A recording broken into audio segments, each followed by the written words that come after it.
the original plan was to take this and turn this into a canvas and leather tool bag. And as I progressed through it, I was using more and more leather and less canvas. And so it looks like this is going to become two separate projects. So I like where the leather parts are going, and I like where this concept is going, but I don't like the two together. So I'm going to remake this back without the canvas and without the edging. And I'm going to make an actual leather tool bag out of these parts. So I have the new back plate made that's not laminated that I plan on using for these. I will be backing this with something slick, but we'll come back to that. For right now, I want to focus on these parts. I've got the edges beveled and sanded, but not yet burnished. And the next thing I want to do is put a shape on the top of this, since it's going to be so extremely blocky. I'm going to try to take away from that a little bit by putting an angle on the sides here and a curve here. That way this thing doesn't just be like a big block sitting on my side.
so I've gotten to this point and I'm seeing a design change that I want to make. I want to put a small compartment on this side with a piece of leather that wraps around and then ties in at the bottom to create a small pocket for little trim screwdrivers and control screwdrivers and stuff like that. So before I go trying to drill these rivets out, I'm going to do a test. I'll take some other pieces of leather and do a copper rivet in it just like this, and then see if I can drill it out without damaging the leather too bad.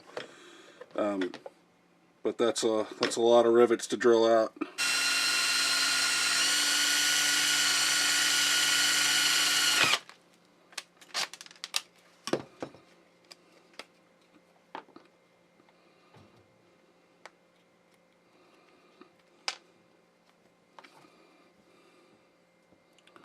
Alright, so it can be done safely.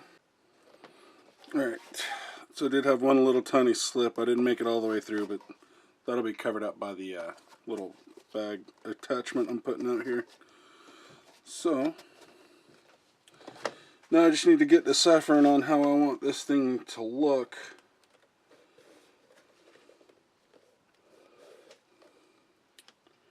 And I'll get back when I figured it out. So here's the shape I came up with. I've already got the edges treated and ready to go. The die is still slightly damp, but this thing should rest just like that. But I think what we're going to have to do is rivet this piece in first, bring it around, get the back riveted, and then fold it over and run the rivets up the front. So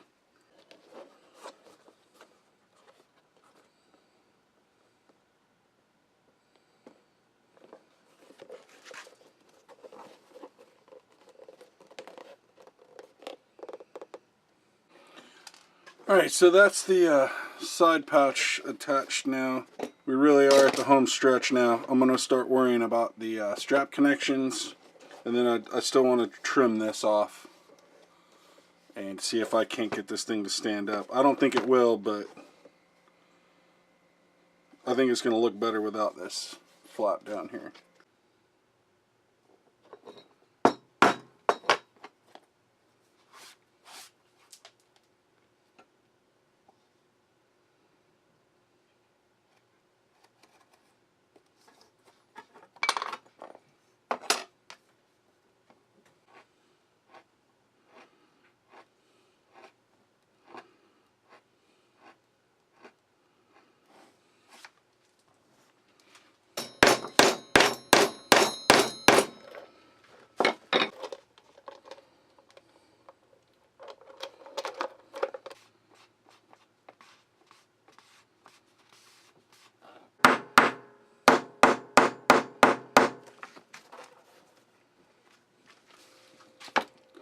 Alright, so this is the belt that I made as a crossbody thing for this and the meter case.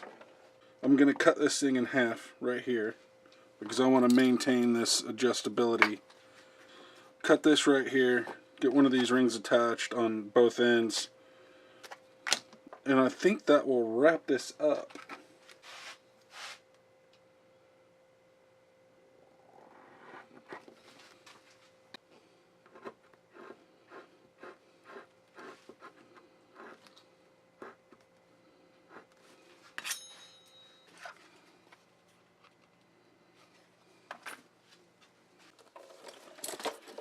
Alright,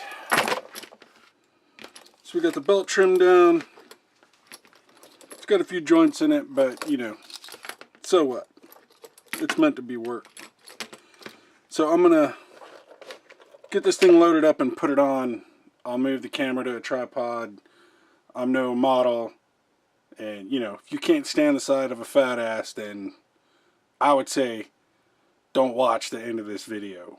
But we're going to show you how this thing's supposed to work, hopefully. We'll see. I haven't loaded it up and put it on yet. We'll see what happens. Oh, almost forgot. The meter. Picked up one of these little S-binder things.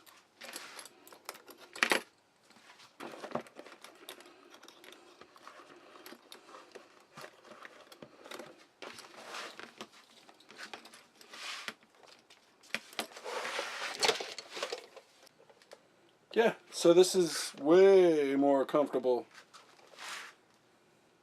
And with that S-binder, I can just reach back here, get it off of that loop,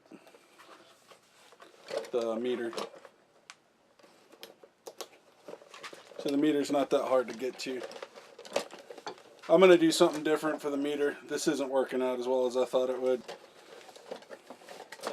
But there you go. Crossbody tool pouch. And like, yeah, configurable.